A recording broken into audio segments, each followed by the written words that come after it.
Você viu o dólar ontem no Google? Google mostra dólar a 6,40. Só que no Natal, dia de feriado, os mercados tradicionais de compra e venda de dólar estão fechados. Então, como que o dólar foi parar em 6,40? Se você entrar em qualquer plataforma hoje, você vai ver que isso não aconteceu apenas no Google. Perceba que tivemos vários momentos ao longo da noite de ontem e da manhã de hoje que o dólar estava inclusive acima de 6,70. Então fica provado que não se trata de uma teoria conspiratória do Google para enganar os brasileiros, como estão dizendo alguns membros da esquerda. O que é mais provável que tenha acontecido? Apesar de ontem, dia 25 de dezembro, ser Natal, o mercado over the counter, ou seja, traduzindo, mercado de balcão, continua funcionando. As negociações de dólares nesse mercado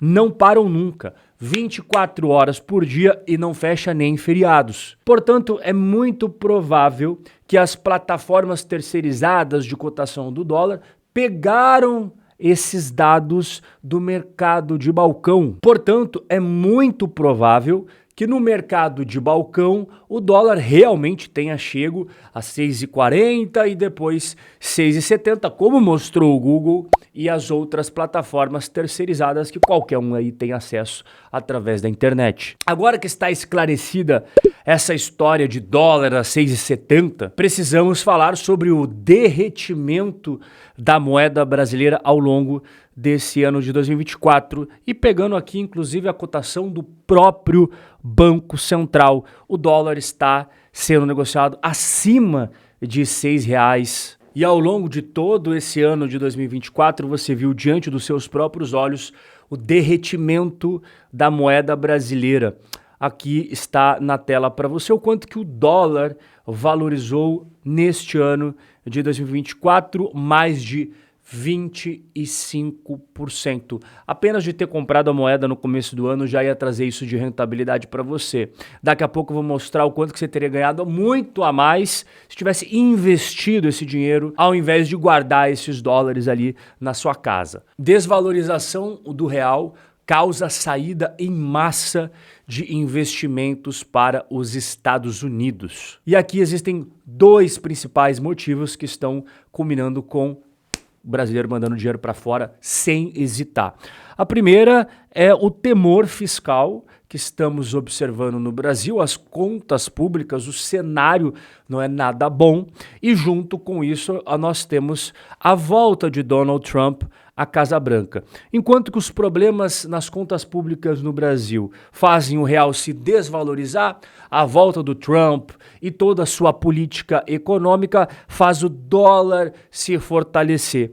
Então é o pior dos dois mundos para quem é brasileiro e tem apenas moeda brasileira e patrimônio 100% no Brasil. Agora, aqueles brasileiros que não querem pagar para ver aonde essa história no Brasil vai terminar, estão mandando dinheiro para fora. Eu faço isso desde 2014 e sugiro aos clientes aqui da RC Wealth que eles dolarizem sim o seu patrimônio. Não vou ficar de falsa modéstia aqui, isso é algo que eu tenho bastante orgulho, afinal de contas, neste ano 2024, como você acabou de ver, o dólar subiu mais de 25%. Agora, se você tivesse, por exemplo, investido no Ibovespa dos Estados Unidos, a sua rentabilidade seria mais de 60%.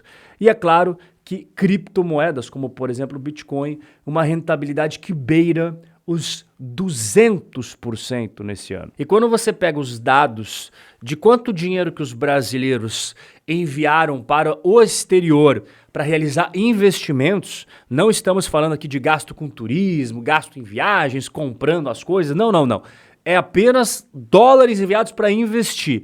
A gente já superou mais de 10 bilhões de dólares até novembro, mais do que o dobro do registrado todo o ano de 2023. E ainda precisamos colocar na conta o mês de dezembro, que teve muito mais brasileiros enviam dinheiro para o exterior, apesar da alta do dólar. A Avenue, que é a corretora que os brasileiros mais utilizam para investir no exterior, falou que em 7 anos de operação nunca registrou um fluxo tão forte de aportes como agora nesse mês de dezembro. Até o dia 17, que é a última contabilização que eles tinham feito, o volume recebido nas contas da Avenue foi maior do que todo o mês de novembro. Só que aonde que os brasileiros estão investindo esse dinheiro que eles estão mandando? Dos recursos que estão indo para os Estados Unidos, mais de 80% estão sendo investidos em títulos super conservadores, basicamente renda fixa de curto prazo.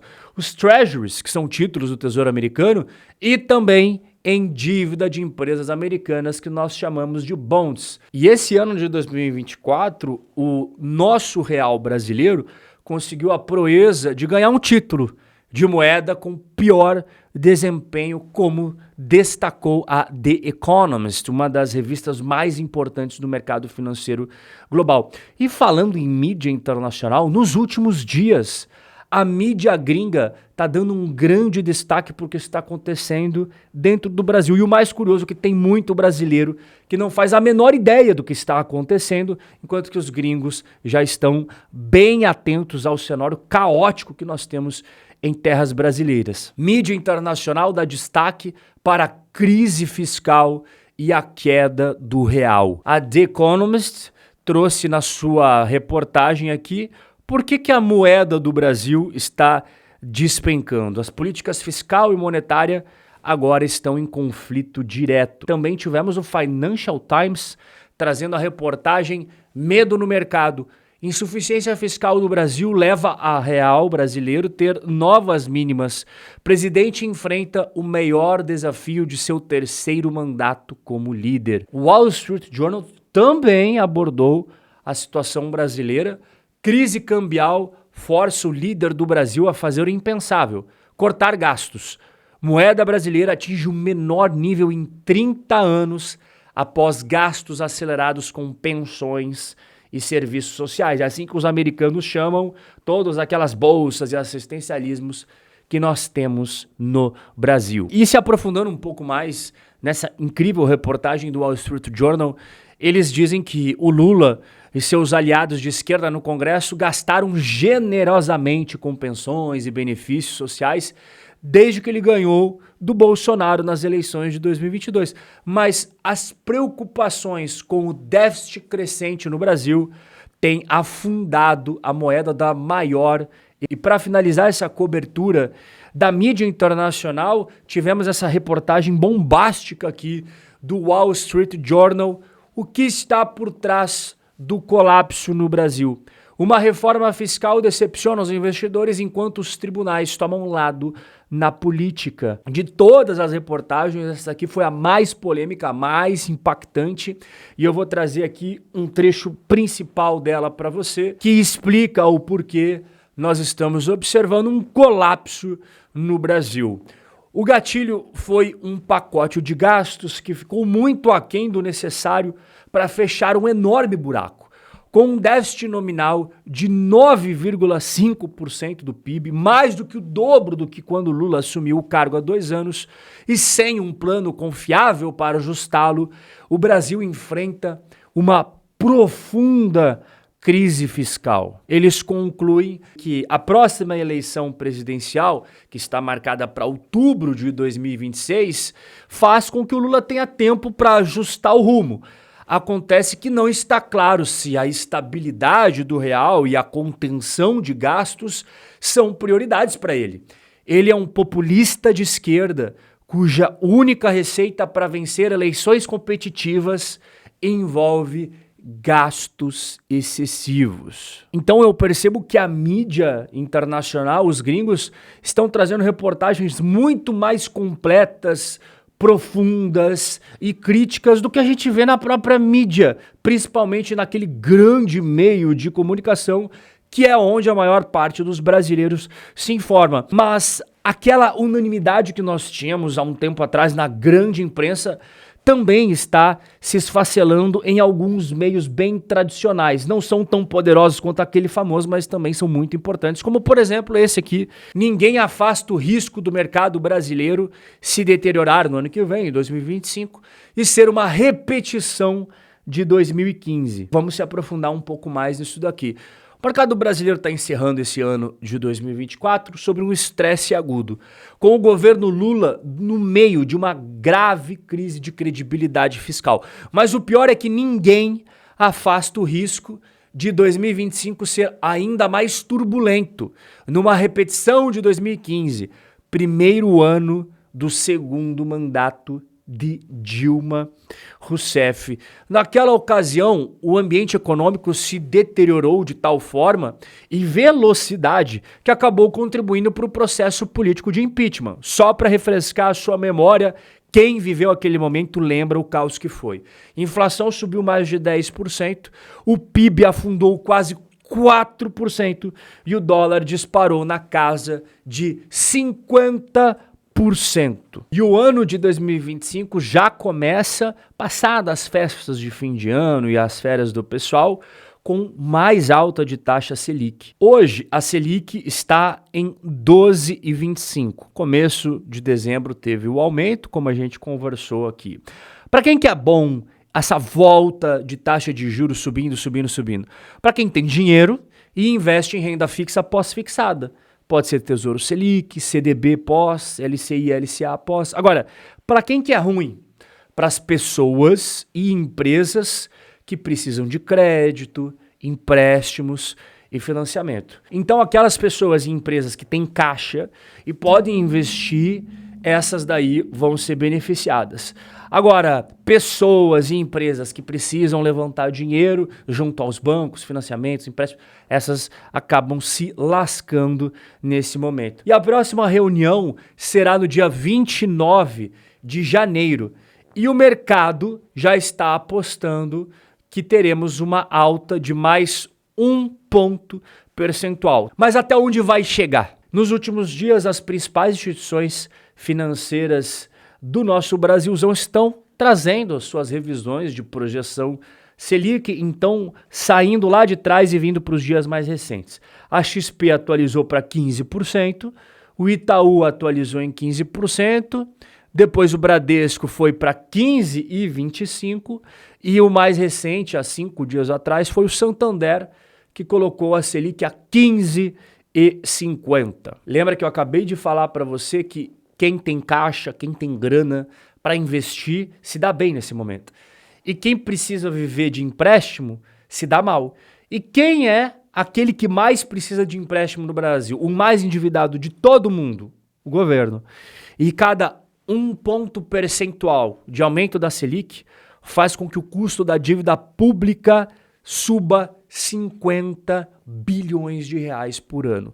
Então, se o Banco Central subir a Selic em mais 2 pontos, que é o que ele sinalizou, uma em janeiro, em outra, em março, nós teremos o custo da dívida pública crescendo 150 bilhões. Não é que ele custa apenas 150 bilhões. É que ele vai subir mais 150 bilhões, o que obviamente causa mais ainda piora no rombo fiscal, nas contas públicas, no endividamento do país e entra naquele ciclo vicioso que a gente conversou aqui nos últimos bate-papos. Quando a gente fala em títulos da dívida pública, você sabe muito bem, porque você entra no Tesouro Direto, nós temos 3 principais títulos: pré-fixados, IPCA, inflação, e o Selic. Acontece que o cenário, quando está complicado, como nós estamos vivendo agora, o investidor não compra Tesouro IPCA de longo prazo e não compra pré-fixado. Ele está comprando a rodo Selic. Hoje, dos mais de 6 trilhões e 700 bilhões de dívida do Tesouro, quase metade está em Tesouro Selic. E essa parcela atrelada à Selic cresceu muito nos últimos meses. Hoje, vemos poucos investidores dispostos a assumir posições otimistas no mercado. Isso está provocando essa dinâmica horrorosa. Para ele, seria o melhor dos mundos a dívida ser aquelas mais longínquas possíveis, ou os pré-fixados. Acontece que nenhum nem outro o brasileiro está comprando. O brasileiro só quer saber de Selic. E é isso que eu recomendo que você faça. Você tenha maior parte da sua carteira exposta à renda fixa pós-fixado. Aqui entra Tesouro Selic, CDB pós-fixado, LCI pós-fixada, LCA pós-fixada, tem fundos de renda fixa, você também pode ter crédito privado pós-fixado. É isso que vai fazer você ganhar dinheiro neste cenário de 2025. E claro que você também pode ter renda fixa atrelada à inflação, mas nunca em vencimentos longos. Foque apenas em vencimentos de curto prazo. Essa foi a estratégia que mais deu dinheiro nesse ano. Você minimizar a sua exposição a títulos longos de inflação e focar em crédito privado, que é o IDA geral, como você está vendo aqui, e o pós-fixado, que é o CDI. Agora, essa posição conservadora em renda variável permanece, porque o cenário da renda variável não teve nenhuma mudança nos fundamentos. As ações, nos seus resultados trimestrais, continuam, na média, boas, com receitas crescendo, lucros crescendo, mas o problema não é isso. O problema é o cenário fiscal que não possibilita que as ações valorizem. E o mesmo vale para fundos imobiliários. Só para você ter uma ideia, toda a renda variável caiu em 2024. Esse daqui é o índice de dividendos. O segundo é os fundos imobiliários. Terceiro é o Ibovespa, que todo mundo sabe o que é. E por fim é o índice Small Caps, são pequenas ações. Então você veja que este ano foi lamentável para quem tem renda variável na carteira. Agora, para quem seguiu os meus conselhos e investiu boa parte aí do seu patrimônio no exterior, em moeda forte, o cenário é completamente diferente. Só do cara ter comprado o dólar, ele já está super bem. Se ele fez o que eu sugiro, que é investir esse dinheiro e não deixar guardado em casa, ele teria uma rentabilidade muito melhor. O que deu dinheiro esse ano para o brasileiro foi renda fixa, pós-fixado no Brasil e principalmente investimentos no exterior. E você lembra da nossa carteira de criptomoedas? Vamos fazer aqui a atualização, estamos chegando ao final do ano, então vamos ver como é que está o placar da rentabilidade. Aqui você está vendo a rentabilidade em reais. Todos os brasileiros sempre têm na cabeça o real, então eu estou trazendo na nossa moeda aqui. Bitcoin, Ethereum, Solana, que são as três principais posições da nossa carteira, te deram uma boa rentabilidade esse ano, né? Os clientes não têm o que reclamar na parte de cripto. E na pimentinha malagueta, que é o nosso quinteto muito, muito quente, eles sobem muito, também podem fazer você perder dinheiro, fato. Aqui você vê como é que está. Então, das nossas 5 pimentinhas malagueta, 4 estão fazendo você ganhar muito dinheiro e uma está tendo uma queda pequena. Vem cá, me conta uma coisa. Você gostou do nosso bate-papo de hoje? Então imagina como que você vai gostar da minha consultoria de investimentos. Primeiro link na descrição ou o primeiro link nos comentários fixados. RC Wealth, a forma mais inteligente de você cuidar do seu patrimônio. Você vai ver como que funciona a minha consultoria de investimentos e todas as vantagens e benefícios da RC Wealth para você. Basta você clicar neste botão azul e aí depois colocar o seu nome, e-mail e WhatsApp. E nós vamos entrar em contato no seu WhatsApp para agendar a nossa reunião no melhor dia e horário para você. E é claro que nós também avaliamos os seus investimentos por completo. O nosso bate-papo de hoje vai ficando por aqui.